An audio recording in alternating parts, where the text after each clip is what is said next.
Kedem grape juice. It's all about the grapes.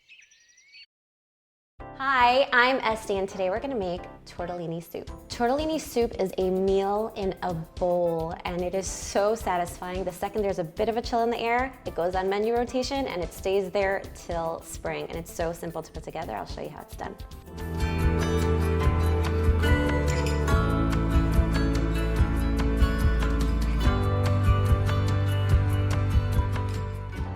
We start with a large pot on high heat and just a little bit of oil because we're gonna saute an onion that we diced up, just 1 large or 2 small onions. And we're gonna saute for a few minutes before we add in our garlic. After about 5 minutes of sauteing, when the onions become fragrant, lower the heat and add in about 5 or 6 cloves of chopped garlic. Give it a quick stir, and then we're gonna season with some salt, pepper, and dried oregano.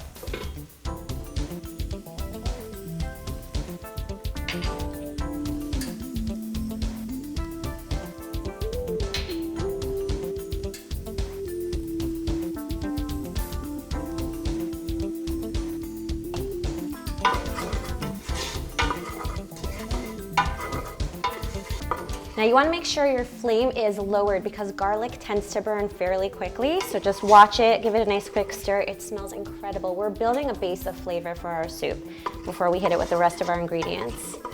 Just saute for about, I would say like 3 or 4 minutes, and then we'll add in the rest. Our onion and garlic are fragrant, and now we're gonna add in a 15-ounce can of diced tomatoes. Now, if you only have large cans in your pantry, just double the recipe. I promise you, nobody will complain. As soon as our tomatoes come up to a simmer, we're gonna add a quart of vegetable broth. Now, you can use water if you'd like. You can use homemade broth. You can use the cartons.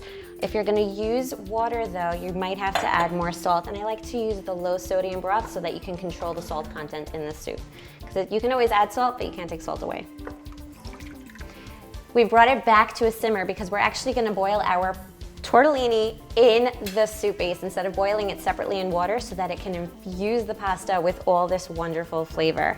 So we just pour in frozen pasta right in there.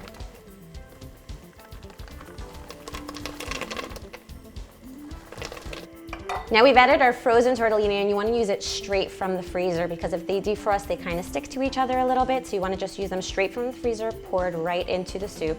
And then we bring it back to a boil, just like you would boil them, and then they simmer in the soup for 10 minutes, except for the last minute, we're gonna add in our spinach so that it can wilt right along with them. I can't wait to eat this, it smells so good. The only dairy component in this soup is the cheese tortellini, but New York Pasta Authority also makes a parve tomato one, so you can go ahead and use that if you don't want to have a dairy meal. And if you have any like leftover meat from Shabbos, like brisket or something, you can chop that up and add that there just to make it that much more filling and satisfying. That would be amazing.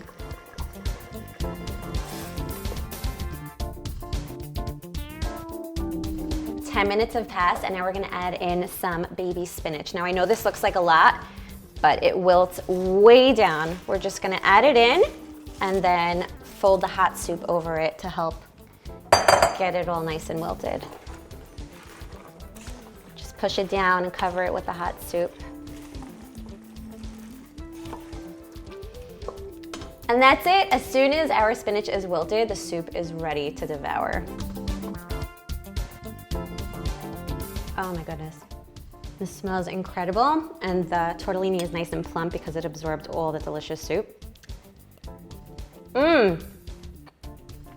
This is a winner. You can find more easy recipes just like this on Kosherdotcom.